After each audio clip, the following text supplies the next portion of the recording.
हमारी आर्मी तीनों फोर्सेज है ना, बहुत बहादुर है। आला दर्जे की है। आला दर्जे, बिल्कुल आला दर्जे की। यहाँ हमारी बड़ाई करने से नहीं है, पूरा वर्ल्ड ये वर्ल्ड बोलता है ये चीज। फौज मरी है कि बास्ट के अंदर सबसे पहले तो क्लोथिंग, उसके बाद में अम्यूनिशन और उसके बाद में खाना। तो सदाम ने ठीक ही कहा था, अगर इंडियन आर्मी मेरे पास होती तो मैं पूरे वर्ल्ड पे कब्जा कर लेता।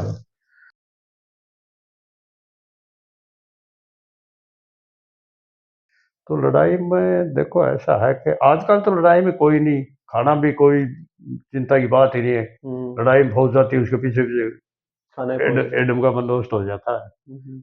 लेकिन उस टाइम पे हमारी 4th ग्रेनेडियर पहले लाल किला में थी, लाल किला से हुक्म मिला तो उसको बाई एयर तेजपुर एयरपोर्ट पर उतार दिया, और वहां से फिर वो बाई हेक्टर नालों में ड्रॉप कर दिया उनको। हेलीकॉप्टर में डाला, सिपाहियों को बैठाया, जवानों को जो भी थे, और नालों में ड्रॉप कर दिया। तो उनके पास तो ना तो कोई क्लोथिंग गर्म, ना ईसीसी क्लोथिंग, ना कोई अम्यूनिशन। एक मंडोलियर जिसमें 50 राउंड आते हैं, जो कमर पर मानते हैं, एक वो मंडोलियर, एक राइफल, ना खाना ना। और हमारी फौज मरी है कि बास्ट के अंदर सबसे पहले तो क्लोथिंग, उसके बाद में अम्यूनिशन और उसके बाद में खाना। ये 3 मेन कारण थे हमारी फौज की। बाकी वैसे कभी फौज की ना कमी नहीं है। फौज कोई कमी नहीं। 2 लड़की थी वहां पर, शेला और क्या नाम, नूरा, 2 बहन थी। वो हम पोस्ट में रह के आए ना, उसी पोस्ट पे शेला टॉप है, वहां पर नए कोई दरख्त है न, और रोड ऐसे इंजीनियर की निकाली हुई है। जब चढ़ते हैं तब तक डर नहीं लगता, जब वह गाड़ी वापस आती है ढलान में तब ये लगता है पता नहीं कब जाएगी गाड़ी। हाँ भाई यही है। तो उन बहनों ने क्या किया कि एक जसवंत सिंह था गढ़वाल राइफल का, उसकी मतलब इतनी मदद की थी गढ़वाल रेजिमेंट की, अम्यूनिशन भी वो पहुंचाती थी, खाना भी पहुंचाती थी। फिर उनको भी खत्म कर दिया चाइना वालों ने, और जसवंत सिंह भी शहीद हो गया। जसवंत सिंह ने भी शायद मैंने पढ़ा, उन्होंने बहुत बहादुरी दिखाई। तो बताओ उन्हें, उसके नाम से अभी रोड के ऊपर एक पोस्ट बना हुआ, वो मकान सा बना रखा है, ऊपर CGI टेंट लगे हुए, वहां पर एक चारपाई है, वहां गार्ड रहती है गढ़वाल की, और कानवाई जाती जाने वाले आने वाले वहां स्टॉप करते हैं। तो वहां क्या आगे, एक तो जैसे ये चारपाई बिछ रही है, चारपाई, एक मैट्रेस, एक स्लीपिंग बैग, वो लगा हुआ। और जब उसके जाके हाथ लगाते हैं तो ऐसे लगता है जैसे कोई जवान सो के उठा हुआ, मतलब वो कोई कुदरत की देन है। और वहाँ सब वहाँ जाके मतलब धर्म के लिहाज से उसको नमन करते हैं और चाय चुय पीते हैं। क्यों, चाय का तो ऐसा सिस्टम है कि आजकल चाइना पर जहाँ बर्फ है वहाँ हर 5 किलोमीटर पर चाय का बंदोबस्त होगा, और वहाँ CMP की गार्ड भी रहती है। CMP फोर्स होती है ना आर्मी की, उसकी। तो उन दोनों बहनों ने मतलब अम्यूनिशन और राशन इंडियन आर्मी को पहुंचाया। फिर चाइना वालों को पता लग गया, तो उन्होंने दोनों बहनों को मरवा दिया। फिर उनका नाम से, एक तो शीला के नाम से तो शीला टॉप है, बड़ी बहन के नाम से, और नीचे है नूरा थी, नूरा एक लड़की, वो बहन थी, उसके नाम से नाले के अंदर उसका नाम नूरा नाम कर दिया। शीला का नाम से तो शीला टॉप कर दिया। तो बहुत ऊंची हाइट है वहाँ, कोई दरख्त वगैरह कोई मतलब पौधा है ही नहीं, ठंडी हवा चलती है, कानवाई ऊपर जाती है। और नूरा के नाम से नूरा नाम कर दिया। तो वो नाला है, उसके अंदर अभी हमारे अम्यूनिशन के यानी वो बड़े हुए हैं, ये क्या नाम है, हैंगर बने हुए हैं, उन पूरा अम्यूनिशन डाल रखा है उसमें पैक कर करके, तो भाई कभी जरूरत पड़ गई तो यहाँ से ले सकते। हाँ, तवांग से पहले पड़ जाता, तवांग डिस्ट्रिक्ट है हमारा लास्ट, और तवांग से बस कोई 10 किलोमीटर आगे चाइना आ जाता है। और इधर नाथुला है सिक्किम के अंदर, नाथुला बाईपास है, वहाँ से रोड भी है चाइना के लिए। नाथुला दर्रा NH जसवंत सिंह, अब मैंने वो पढ़ा था जसवंत सिंह का मतलब ये था कि 2 या 3 दिन तक बिना लड़े, बिना सोए बिना सोए लड़े थे, और वो भी लास्ट में इसी वजह से मरे थे कि उनके पास हथियार एम्यूनिशन खत्म हो गया था। अभी वो लड़की बेचारी नूरा नांग से एम्यूनिशन लाती थी कंधों में रख के, और उस टाइम तो एम्यूनिशन था भी कहाँ इतना। उसके बाद में किया है सब कुछ, एम्यूनिशन के अभी तो नाले भरे हुए हैं, नालों के अंदर हैंगर बना रखे हैं वो गोलाई वाले, फुल भरे हुए हैं, एम्यूनिशन की कोई कमी नहीं है। तो मतलब जसवंत सिंह ने बगैर खाए बगैर एम्यूनिशन के मतलब लड़ाई लड़ी है, और वो सिपाही से ही शहीद हुआ था। एक सिपाही रैंक था, फिर उसको मतलब इन्होंने प्रमोशन देती देती देती और लास्ट में कैप्टन से रिटायर किया उसको। रिटायर किया। हाँ, और उसकी बीबी अभी तो पता नहीं है कि नहीं है उसको। हाँ सर, जसवंत सिंह के नाम से वैसे चाइना ने भी कुछ उनकी तारीफ में कुछ शायद उनको कुछ टाइटल दिया था, हाँ अभी याद तो हाँ नहीं है। दिया, जसवंतगढ़ बनया हुआ है, जसवंतगढ़। हम्म। और वहाँ पर एक बहुत बड़ा वो बना रखा है हॉल, वहाँ पर बड़ी बड़ी कॉन्फ्रेंस होती है जसवंत हॉल के अंदर, उसका नाम जसवंत हॉल है। हम्म। तो लास्ट आप रिटायर कब हुआ फिर आप? 99। 99 में। अच्छा, मतलब कारगिल खत्म होने के बाद में फिर रिटायर हुआ? कारगिल तो, हाँ कारगिल की लड़ाई के टाइम पे लड़ाई मैं, के बाद में हुआ? हाँ बाद में। तो भी बाद में मतलब फिर अब की रूटीन रही बाद में आर्मी से रिटायर होने के रूटीन बाद? देख मैं बताता हूँ आपको, उसके बाद बेटे हमारा रूटीन ये है कि मैं उठता हूँ 2:30 2:30 बजे? 2:30 सही 2:30 घर वाले मेरे से परेशान है, अच्छा अच्छा। वो फौज वाली हैबिट है। तो 2:30 उठ के मैं बाथरूम वगैरह जाके फ्रेश होके वजू करके 2 रकात नमाज पढ़ता हूँ। हम्म, उसके बाद अब फिर मैं मतलब वॉक करता हूँ, हम्म, तकरीबन 2 3 4 किलोमीटर की। और उसके बाद हम फिर करता हूँ मैं एक्सरसाइज, हम्म, जैसे फौजी एक्सरसाइज जिसको बोलते हैं, बाजू धड़ टांग, पहले बाजू की, फिर कमर धड़ की, और फिर पाँव की। हाँ मेरे को पता है, उठ बंदा वही धंधा काम तो करना है, हम्म, तो फिर वो नमाज भी पढ़ना, एक्सरसाइज भी करना। अखबार ही मैं खुद ही लाता हूँ, जबकि अखबार बांटने वाला घर इधर डाल के जाता है बरामदा में, मैंने उसको कह रखा है कि अखबार मैं खुद ही लाऊंगा। अभी भी वो फौज वाली पूरी एक्टिविटी? पूरी फौज वाली एक्टिविटी तो मैं कहूँगा मरते दम तक मालिक बनाई रखे। ये उसे फिजिकल फिटनेस रहेगी बराबर उससे? मैं तो ऐसा है कि हॉकी, फुटबॉल, हैंडबॉल तो 85 में शुरू हुआ, उसकी टीम में गनेडी ग्रुप की टीम मैंने ही बनाई थी हैंडबॉल। अच्छा अच्छा। और long jump, half stop jump, cross country, यानी कोई गेम नहीं छोड़ा मैंने। अभी इकबाल साहब बता रहे थे हम खेलते थे 10 साल पहले यहाँ पे, हाँ गेम हाँ हाँ खेलते थे यहाँ बिल्कुल पे, बिल्कुल, फुटबॉल खेलते थे, फुटबॉल खेलते थे वॉलीबॉल इधर भी ही खेलते ग्राउंड थे। में। हाँ। और फिर ये जो विलेज टूर्नामेंट होते ने, तो हम्म, मैं रेफरीशिप भी करता था। मेरा क्या है कि फौज में रहते हुए पीटी कोर्स किया हुआ, मेरा कमांडो कोर्स भी किया हुआ बेलगाम में। कमांडो कोर्स 35 दिन का होता है, 35 महीने के बराबर गुजरता है। पूरी रात फौज चलती है, पूरी रात। घातक वाला? हाँ, घातक का? घातक, घातक तो होता है अम्बुश जिसको बोलते हैं। अच्छा अच्छा। एक कमांडो कोर्स होता है हम्म, जो कि दुश्मन के इलाके में जाके दुश्मन को मतलब भारी नुकसान। कमांडो का मतलब होता है रेड। हम्म, एक तो होता है अटैक, हम्म, अटैक करके तो दुश्मनी जमीन पर कब्जा करना। हम्म। और एक रेड होता है दुश्मन को नुकसान पहुंचा के वापिस अपने देश में आ जाओ, अपनी फौज में आ जाओ। जैसे स्पेशल फोर्सेज बना हाँ रखी है अभी? हाँ, जैसे एनएसजी है, हम्म।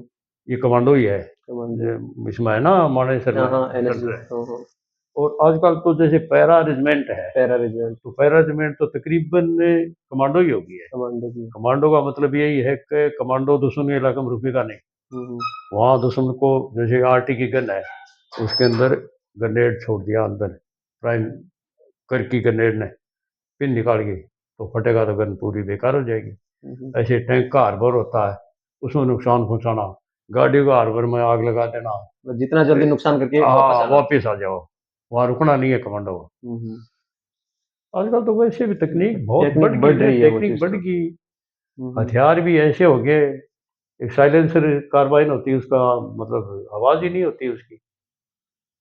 तो आने वाली मतलब आपकी जो नेक्स्ट जनरेशन है वो भी आर्मी में गई है? भैया कोई गा ना आर्मी में हमारा, मेरे तो अभी आने वाले जनरेशन ने केस मैसेज देगा? मैसेज तो हम यही देते हैं भैया, फौज की तैयारी करो, सुबह जल्दी उठो, दौड़ करो, बीम करो, उसके बाद में जो भी फौज के अंदर मतलब फिजिकल जो काम होता है वो करो। उसके बाद में आजकल रिटर्न हो गया सबसे पहले, हम्म। और रिटर्न की मतलब करो। अभी कुछ एक तो जवानों का, बच्चों का दिल इसलिए कमजोर हो गया कि अग्निवीर कर दिया ने।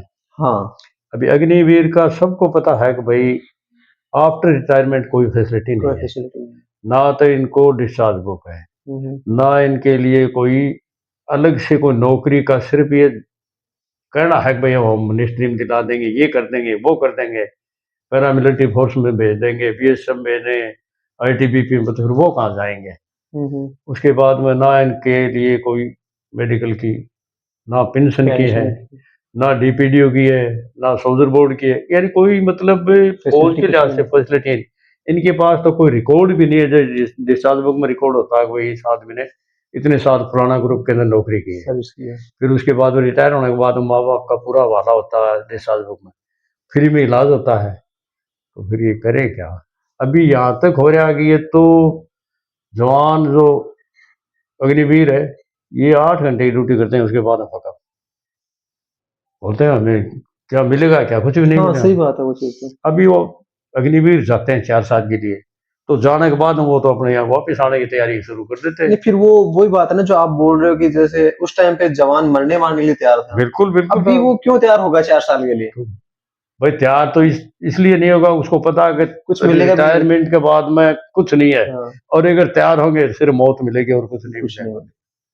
ये इन केस अगर कुछ उस टाइम पे तो कुछ हो जाता तो पता है कुछ ना कुछ बेनिफिट मिलेगा अपने को। मिलने का बेनिफिट क्या, लड़ाई में अगर जो शहीद होता है हम्म, उसको 1 मुरब्बा मिलता था पहले, तो अभी तो पैसे मिलते हैं शायद। हम्म, अब हमारे 2 मिसाल है, हमारे भाई, मेरे भाई छोटे इकबाल को मुरब्बा मिला हुआ, हम्म, एक बड़े भाई जो 62 में शहीद हो गए थे उनको मुरब्बा मिला हुआ, और एक मेजर अहमद खान इधर ही शहीद हाँ हुए थे, हाँ एमएच खान। उनको भी 2 मुरब्बे मिले थे। तो पहले तो मिलता था, पहले पैसे कम थे लेकिन जमीन मिलती जमीन थी। थी। हाँ, और आजकल क्या पैसे दे देते हैं। हम्म, अब जैसे परमवीर चक्र जिसको मिल गया, हम्म। उसके लिए तो उसकी पेंशन में भी स्पेशल मतलब तकरीबन 50-60 हजार रुपए का फर्क पड़ जाता है। जैसे हाँ एक चीज बताओ जो गैलेंट्री अवार्ड मिले जैसे हाँ सेना मेडल हाँ, हो गया, सेना अमर मेडल चक्र होता हो गया, है। वीर चक्र हो हाँ गया, हाँ हाँ कीर्ति चक्र, तो उनको भी पेंशन वगैरह में सैलरी में हाँ हाँ, कुछ बिल्कुल प्रॉफिट मिलेगा? बिल्कुल फर्क है, सैलरी में नहीं है, अच्छा, पेंशन में फर्क है। पेंशन में फर्क है। हाँ, पेंशन में फर्क है। अब जैसे नुआ के कैप्टन अयूब साहब थे, हम्म, वीर चक्रा, हम्म, बाद में अपने केंद्र में मंत्री भी रहे हैं वो, हम्म, अभी तो चले गए, कई साल हो गए, खत्म हो गए। हम्म, वो टैंक लगा हुआ है झुंझुनू के अंदर शहीद स्मारक के पास में। हम्म, अभी अयूब साहब थे उस टाइम पे 18 केवलरी के अंदर एज ए नायब सूबेदार 65 में, हम्म, और 65 में पाकिस्तान का चीफ आर्मी स्टाफ था general Ayub, field marshal Ayub, और इधर इंडियन अयूब था ये। हम्म, तो इन्होंने क्या किया उस टाइम पे, ये इकबाल गायब, उस टाइम नहीं, ये तो है कहते हैं लड़ाई में गायब, उसी रेजिमेंट में था अयूब साहब। अच्छा, तो पाकिस्तान का एक सर्विस टैंक जो चल्लू हालत में फायर करने वाला, वो दलदल में फंस गया। अयूब साहब को पता लग गया कि टैंक सर्विस हालत में है, अपने टैंक को स्टार्ट करके उस तक ले गया, टोचन करके चैन से, इतनी बड़ी सांकड़ आती है, और अपनी यूनिट में जाके खड़ा कर दिया उसको। और वो टैंक अभी वो शहीद स्मारक के पास लगा हुआ है। वो टैंक कौन सा था? पैंटन टैंक, जो अमेरिका दिए थे पाकिस्तान को, और ये ऐलान किया था कि इस टैंक को तोड़ने वाला वर्ल्ड के अंदर कोई हथियार हुआ ही नहीं है। अच्छा, उस टैंक को यहाँ पे ले आए थे। नहीं, वो टैंक तो वही था, क्योंकि काफी टैंक दिए थे पाकिस्तान ने, पैंटन टैंक, लेकिन उसने ऐलान किया था कि इस टैंक को तोड़ने वाला हथियार कोई वर्ल्ड के अंदर बनाया नहीं।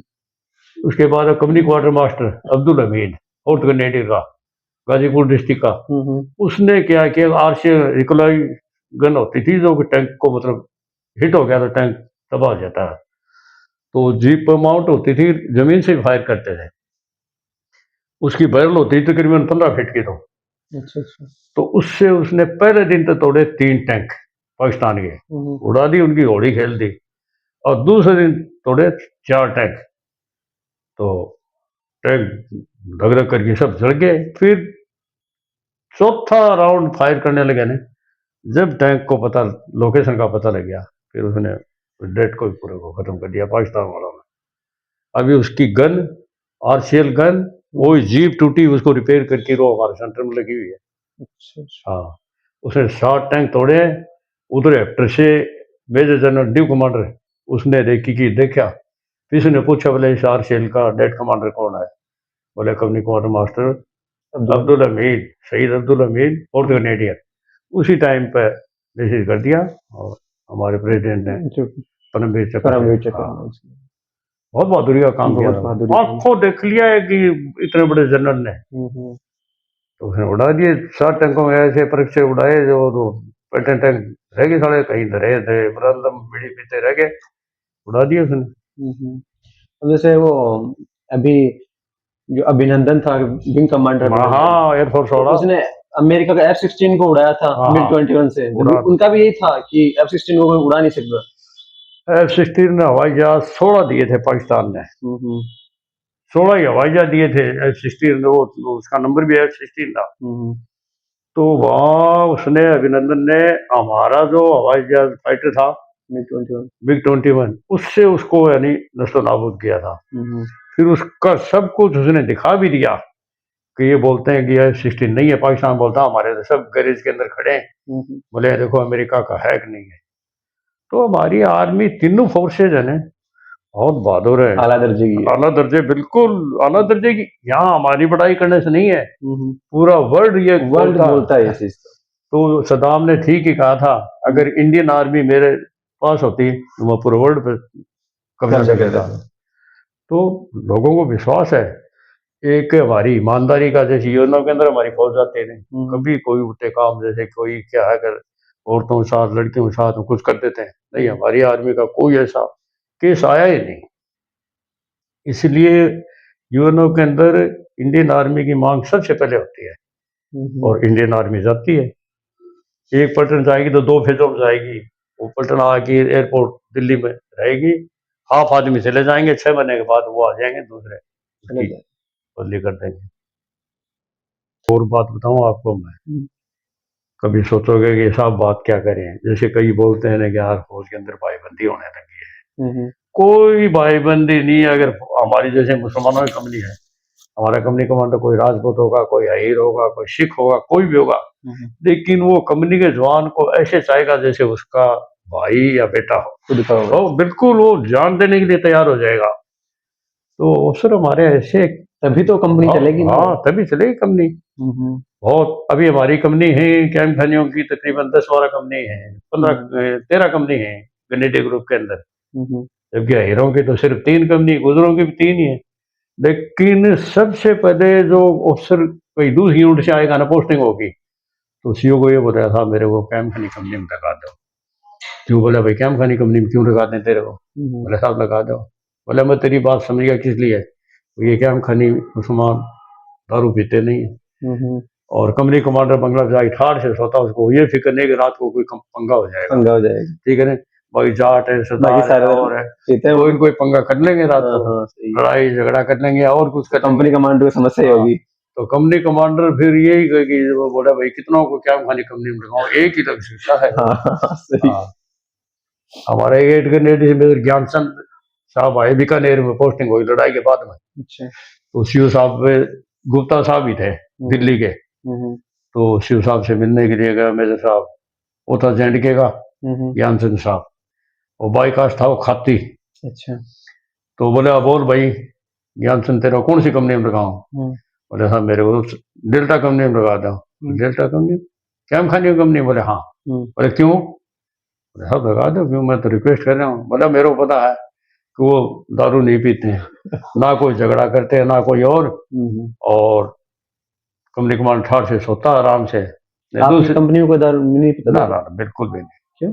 ना हमारे तो वैसे मजहब में भी नहीं है। मजहब में नहीं, मजहब में जैसे मतलब आपकी जैसे सियाचिन वगैरह में ड्यूटी हो? ना ना वहाँ भी नहीं, वहाँ पे बिल्कुल ही नहीं। अच्छा, यानी मैंने सुना है कि मतलब जो वहाँ वाले, ना ना वो, हाँ बात सही है कि वहाँ दारू पीने वाले कुछ उनको, क्योंकि वो बॉडी हीट के लिए पीते हैं, वो उसके अंदर क्या है एक्स्ट्रा थोड़ी सी गर्माश होता है, तो पीते हैं। जैसे दूसरी कास्ट है, हिंदू लोग हैं वो पीते हैं, सरदार भी पीते हैं, हमारे नहीं।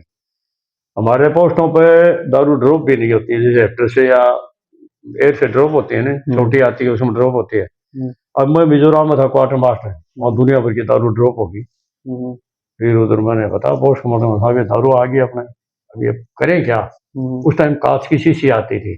फिर सीओ रिपोर्ट लगी, तो सीओ बोला ठीक है, एक आटा का पिट्ठू भरो और उसके अंदर 2 बोतल दारू की डालो, और हाफ लिंक तक इधर से जाएंगे पेट्रोल वो, और उधर से आप लोग, बोले पिट्ठू की अदला बदली होगी, खाली पिट्ठू ले जाना और भरा इनको पकड़ा देना। ऐसे करके हमने दारू पोस्ट से दूसरे पोस्टा भेजी। हमारे नहीं पीते हैं बिल्कुल। हाँ ये है अजमेर वाले हैं, जैसे कटाट वगैरह है, ये कई पी लेते हैं, ये उसको उनको हम शामिल नहीं करते मुसलमानों। वो भी अच्छी बात है। दो चीज है, अगर पिएगा तो कुछ ना कुछ झगड़ा करेगा, दूसरी हेल्थ भी खराब होगी। हेल्थ तो खराब हो, दोनों दो चीज। एक मिसाल देता हूँ, हम थे उधर नेफा के अंदर, तो अलग अलग पोस्ट थे, कोई किसी पर 15 की नफरी थी, किसी पर 10 की, क्यों बहुत ऊंची ऊंची हाइटों में थे, बर्फ पड़ती थी। तो एक अल्फा कंपनी का नागौर डिस्ट्रिक्ट का था घासीराम, वो गए था, कोई महीना दो एक हुए थे पोस्टिंग गए हुए। तो कैंटीन से वो दारू लेके जा रहे थे। तो एक चिड़ावा के पास से होशियार सिंह था हवलदार, नाशवारी के पास था, वो पेट्रोल लीडर था। तो दारू सब अपने अपने पीठों में डाल रखी, किसी ने 5 किसी ने 4 बोतल डाल रखी, वो कैंटीन से ले जा रहे थे पोस्ट के ऊपर। अभी बर्फ पड़ रही थी, जो वाटर प्रूफ पानी बदला रेनकोट ओढ़ रखा था, और राइफल की बैरल नीचे करके वो जा रहे थे। तो बर्फ पड़ता है ऐसे, मतलब जैसे अपने कुत्तर काटते हैं ना, ऐसे उड़ती है वो। जो ताजा बर्फ पड़ती है वो गर्म होती है, और एक रात अगर ठंड में हो गई तो फिर वो लो हो जाती है। तो उन्होंने एक पोस्ट के ऊपर एक वो बनी हुई थी FRP बारीक टाइप, जवान खुद ही बना लेते हैं डकबोर्ड से, तो गर्म रहती हो। वहां बैठ कर उन्होंने जाटों ने खोल की बोतल दारू पीनी शुरू कर दी। वो एक एक दो दो पैक पिया, फिर वापिस पोस्ट के ऊपर। उनकी पोस्ट की हाइट थी 6000 कुछ फीट की। तो ये होशियार सिंह था चिड़ा वाला जाट, वो उसका मतलब पेट्रोल लीडर था। अभी बर्फ में चलते हैं, नीचे नाड़कर की पगडंडी होती है वहां। अब वो घासी ने पीछे रह के फायदा उठाया कि वो तो निकल की पेट्रोल था गए, और उसने एक बोतल और खोल दी। खोल के पीना शुरू कर दिया, बस वो हो गया बेहोश। पानी पतला ऊपर गिर लिया, और बर्फ पड़ी तो बर्फ एक एक फीट जम गई उसके ऊपर। फिर पोस्ट के ऊपर जाके थोड़ा सा नीचे रहे, जब बोले यार पेट्रोल की गिनती करो, सब आदमी आगे गए, देखा बोले वो नहीं है, घासी नहीं है। फिर वापिस गए, या आगे वो स्लीपिंग बैग में उसको लेटाया, सब कुछ किया, वो खत्म हो गया। तो ऐसे हादसे भी बहुत हो जाते हैं। नहीं, कई बार ये भी होता है ना, जैसे जैसे पीली दारू और उसके बाद में खुद के साथियों को उड़ा दिया। हाँ, वैसे वैसे ये हो रहा है। तो उसने फायर कर दिया, इतने आदमी अपने साथियों को ही खत्म कर दिया, क्योंकि वो दिमाग कंट्रोल में नहीं रहता। हाँ, हमारी कंपनी में ऐसा बिल्कुल भी होता ही नहीं है। तभी वो सब आप ही कंपनी में आना चाहते हैं सारे। तो कंपनी कमांडर आना कंपनी कमांडर इसीलिए आना चाहते हैं, तो क्योंकि वो सोचते हैं कि यार अल्फा कंपनी जाट होंगे, हीर होंगे या गुजर होंगे, तो दारू पी की कोई पंगा करें, तेरो बंगला छोड़ के भाग जाना पड़ेगा। उनको अपना आराम से सोएंगे, आराम से सोते हैं। चलो सब बहुत बहुत धन्यवाद। अरे आप इतना कीमती वक्त अपना दिया। कीमती तो बस थोड़ा सा नहीं, और बात करता भी अजान लगे, नमाज पढ़ लेना हो गया। बाकी गांव के अंदर बहुत फौजी मिलेंगे। अभी थोड़े से बताओ नहीं, 4 साल वाली हुई, इसलिए कम हो गए।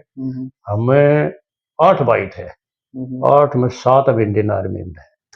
हमारे फादर भी इंडियन आर्मी में थे, आर्मड में नौकरी की। फिर वापिस भर्ती हो की ही घर वालों को खुशी दी कि हम भर्ती हो गए बेचारे सेंटरों में। अफसोस है यार, तू रह गया। वो तो कोई नहीं, जो मालिक ने लिखा ना, वो कदर में लिखा मिलता है बस।